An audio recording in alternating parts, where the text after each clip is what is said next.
guerra no Oriente Médio entre Israel e Irã. A nossa entrevistada agora é especialista em relações internacionais, Helena Scheren, professora, mais uma vez chegando para participar da programação da Jovem Pan. Muito obrigado sempre. Boa noite, bem-vinda. Boa noite, Thiago. Muito obrigada por me receberem mais uma vez. Muito obrigado, nós que agradecemos sempre.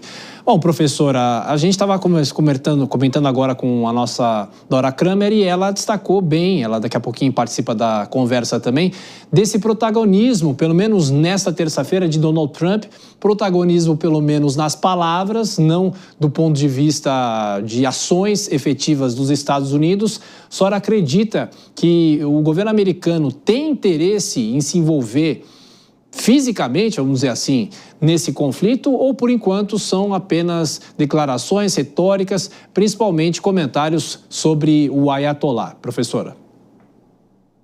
Vamos lá. Se tem uma coisa que o Donald Trump é muito bom de fazer, é dar discursos muito intensos. Então, ele é muito bom de falar, eu vou fazer acabar. Não sei se vocês lembram, logo antes dele tomar posse, ele falava que ele ia resolver a guerra entre Rússia e Ucrânia no primeiro dia de mandato dele.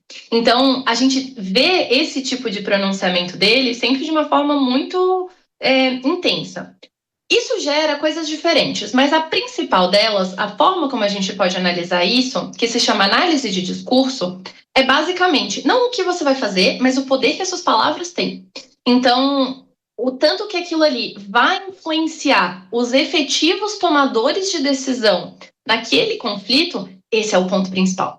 Então, se ele conseguir falar de um jeito que suficientemente influencie o Netanyahu a tomar outras medidas, ou que suficientemente assuste, por assim dizer, o governo iraniano a tomar outras medidas, aqui a gente já tem o primeiro ponto.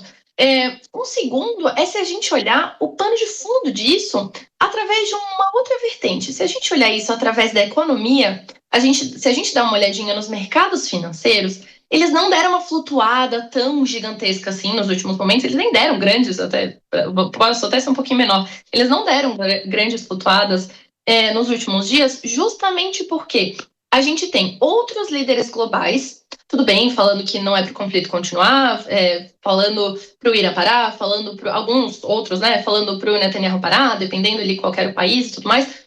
Mas o que a gente vê? A gente vê, de modo geral, esse cenário de, olha, o próprio Irã está falando, eu só vou continuar a guerra se o Netanyahu continuar. E o Netanyahu falando, eu só vou continuar a guerra se o Irã continuar. Então, a gente não vê eu vou completamente te destruir. De vez em quando a gente vê. Hoje a gente ainda viu o Ayatollah falando ali algumas coisas sobre, eu vou jogar uma bomba nuclear. Gente, a probabilidade real disso acontecer já teria sido sentida e testada pelo mercado financeiro horas atrás. Então, a gente pode analisar por análise de discurso, pela intensidade das falas de todos esses grandes atores, né, de todos esses grandes participantes do conflito, inclusive de fora, como o Donald Trump, ou a gente pode olhar através de uma vertente um pouco mais que analisa um futuro, né, que faz essa previsão de futuro, que seria, por exemplo, o mercado financeiro. Então, enquanto essa segunda parte ainda está um pouco mais calma, a gente ainda pode falar com um pouquinho mais de cautela. Professora, chama agora os nossos comentaristas, Dora Kramer e Nelson Kobayashi. A sua pergunta, Dora. Boa noite, professora. Se eu entendi na sua análise, na sua visão, neste momento não tem uma efetiva intenção dos Estados Unidos entrarem diretamente nessa guerra. Tudo bem, tem a retórica, mas teve algo além. Teve movimentos de tropas, equipamentos, né? Quer dizer, isso também seria uma cenografia só, na sua opinião? Potencialmente sim, e isso faz parte da construção de discurso. Aí aumenta um pouquinho, né? A gente chama de construção de narrativa. Então, sim, a gente já viu o deslocamento de tropas, a gente já viu o deslocamento de alguns porta-aviões vindo, se eu não me engano, do Sudeste Asiático, agora me fugiu exatamente de qual país, mas a gente já viu essa movimentação acontecendo, especialmente nas últimas 24 horas. Mas o ponto principal é os Estados Unidos entrarem efetivamente nesse conflito contra o Irã e juntamente com Israel, porque aqui estamos falando de dois aliados, né, Estados Unidos e Israel, entrar nesse conflito é garantir um conflito em que 3 enormes atores globais, quer gostemos, quer não, 3 enormes atores globais todos. Irã a gente não tem certeza, mas a gente já pode aqui ter alguns gostinhos, nos últimos anos, através de análises do Tratado de Não Proliferação Nuclear, da Agência Internacional de Armamentos Nucleares. A gente imagina também que o Irã também tenha bombas nucleares. Então imagina um conflito entre 3 enormes potências, em que as 3 têm armamentos nucleares. Isso é, assim, a receita do caos. Então tudo que se puder fazer para não chegarmos a esse nível, muito provavelmente será feito antes. Então, por mais que sabemos, o Trump não é o líder mais diplomático do mundo, tudo bem, mas esse seria um jogo muito caro para ele comprar, com muito potencial destrutivo para ele comprar. Então, a análise, por enquanto, pelo menos, vamos ver nos próximos dias, né? Porque, infelizmente, sabemos que esse conflito não vai atenuar, assim, sumir do nada. Mas, pelo menos, escalonar para um nível guerra nuclear, destruição global, é um pouco improvável para o momento. Estamos falando sobre o 5º dia do conflito no Oriente Médio. Nelson Kobayashi, a próxima pergunta. Koba. Professora, muito boa noite, um prazer falar contigo. A pergunta é sobre a morte de Ali Khamenei, a possibilidade dessa morte, porque, segundo algumas informações que a gente tem visto nos últimos dias, haveria este plano, essa possibilidade pelo Estado de Israel, e haveria, inclusive, uma tentativa ou uma intervenção de Donald Trump de que isso não acontecesse. Se Ali Khamenei for morto pelo Estado de Israel, o que pode acontecer? E aqui as coisas ficam, de fato, um pouco mais tensas. Primeiro de tudo, a gente parte do pressuposto de que Israel é muito bom de ataques certeiros a líderes muito importantes. A gente viu já a morte dos líderes do Hamas, do Hezbollah, vários líderes, né? Não só um ou outro, por várias vezes. Já vimos líderes iranianos agora essa semana, né? A gente viu, inclusive vimos grupos de cientistas nucleares. Então, eles são bons em acertar exatamente quem que é. Se tem uma coisa que a Mossad é muito boa, é em inteligência e análise. Então, seria possível? Sim. Mas, novamente, aí aqui a gente entra nesse potencial disruptivo regional que facilmente iria para um nível global como algo muito perigoso. Então, a morte do Ali Khamenei geraria não só esse desgaste ainda maior nas relações, porque aqui isso são parênteses para a gente relembrar, até ano passado, até 2024, Irã e Israel nunca tinham se atacado diretamente, em nenhum momento das suas histórias. Então, é algo muito recente o nível dessa desavença, esse nível físico, né, mais intenso da desavença. Então, uma morte do Ali Khamenei levaria isso para níveis muito mais altos.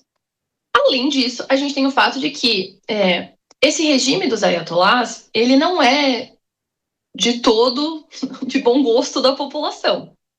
Tudo, porém, todavia, ele ainda assim é parcialmente, não chega a ser uma teocracia, algo entre uma teocracia e um regime médio teocrático, talvez, porque a gente ainda tem, de fato, democracia, eleições e tudo mais, mas num formato um pouco mais diferente.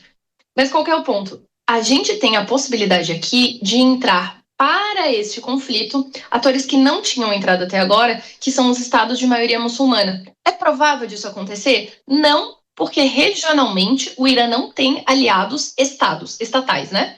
Ele tem esses aliados como grupos não estatais. Hamas, Hezbollah, Houthis, mas diretamente como países mesmo, ele não tem grandes aliados.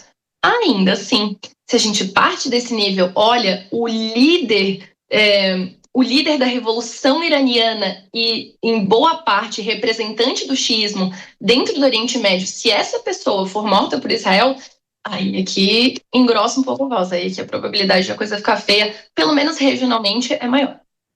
Professora, chega agora a informação de que Israel iniciou uma nova onda de ataques contra o Irã. Lá já madrugada, Israel são mais 6 horas, o Irã mais 7, né? Então praticamente, claro que aí a imagem há uma compensação, parece um pouco mais claro do que o normal. Mas eu pergunto para a senhora o seguinte, é claro que é impossível dimensionar, é impossível saber o quanto tempo que isso pode durar. Na guerra na Ucrânia foi o mesmo dilema, quanto que isso demora, quanto que isso pode atravessar no tempo e no conflito. Vai ter algum momento, ou pode ter algum momento que simplesmente as informações sobre esse conflito vão ficar cada vez mais normais e normalizadas, e aí segue, é mais um conflito no no leste europeu, mais um conflito no mundo? Mais um conflito no Oriente Médio? Então, pode ser que isso aconteça, mas a gente tem aqui algumas diferenças importantes. Se a gente olha, por exemplo, no conflito entre Israel e Hamas, que já se tornou entre Israel e Palestina, versão nem 2.0, versão 200.0, que a gente tem já desde 47, mais ou menos, essa desavença, a diferença é, o Irã, ele geralmente é o ator que apoia outros atores menores.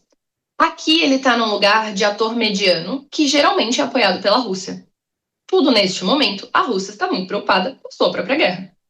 Não à toa, a gente viu, por exemplo, a derrocada em dezembro do ano passado do regime do Bashar al-Assad na Síria, que também era apoiado pela Rússia. A Rússia estava muito preocupada naquele momento ali, não conseguiu lidar com esse seu aliado regional.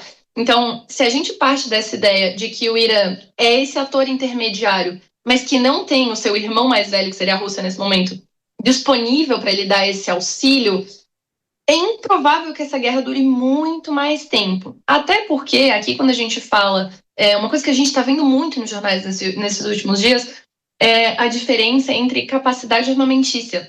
O Irã tem muito mais armamento? Tem um exército muito maior? Tem, mas Israel tem ao seu lado tecnologia. Você não precisa ter 200 armamentos a mais, você precisa de um muito certeiro, muito capaz, muito forte para ganhar um conflito, né? Então, a gente vê esse desgaste iraniano ainda acontecendo, especialmente com armamentos e de toda uma estrutura bélica, né? Muito menos tecnológica. Enquanto ele não tem a Rússia ao seu lado, enquanto ele não tem outros grandes atores para continuar conferindo a ele esse poderio, assim como ele faz, por exemplo, com o Hamas, é improvável que isso continue por muito tempo.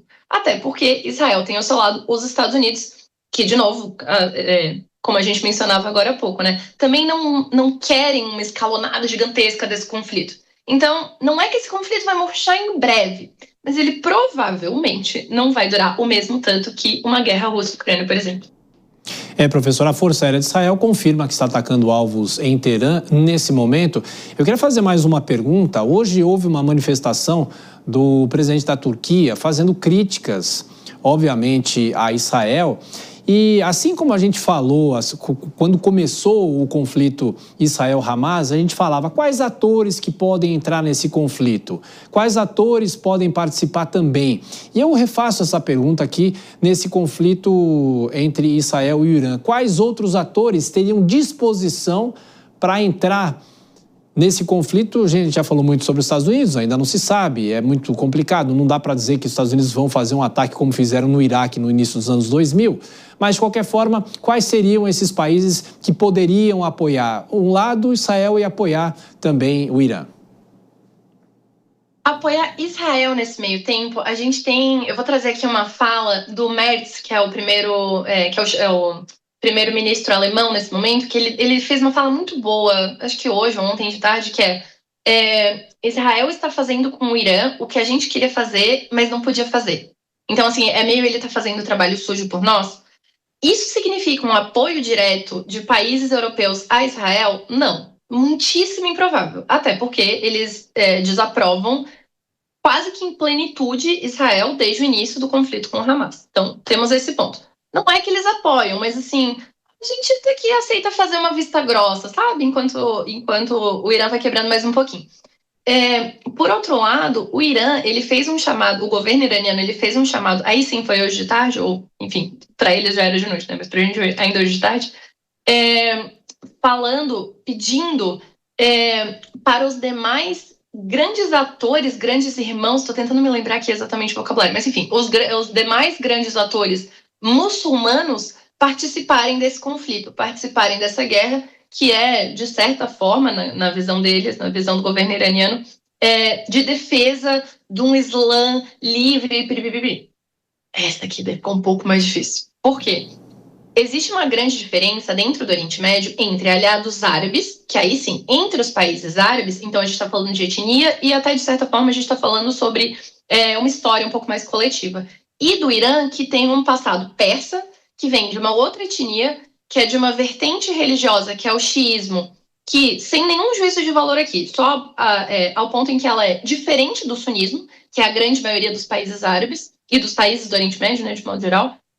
Então a gente tem um Irã, de certa forma, sozinho, solitário. Então, por mais que ele tente puxar essa cartada de somos todos muçulmanos, somos todos muçulmanos, vírgula, porque você não tem muitos aliados aqui, regionalmente falando. Então, a probabilidade de outros atores entrarem para esse conflito, tanto faz se é para o lado israelense ou para o lado iraniano, é completamente diferente do que a gente vê, por exemplo, num Israel-Hamas da vida, porque aí sim o Hamas entra com essa vertente, talvez, que puxa, através da Palestina, os atores árabes. Aí sim a gente consegue ter essa comunidade maior. Agora, um Irã persa, xiita, ele está meio sem aliados regionais.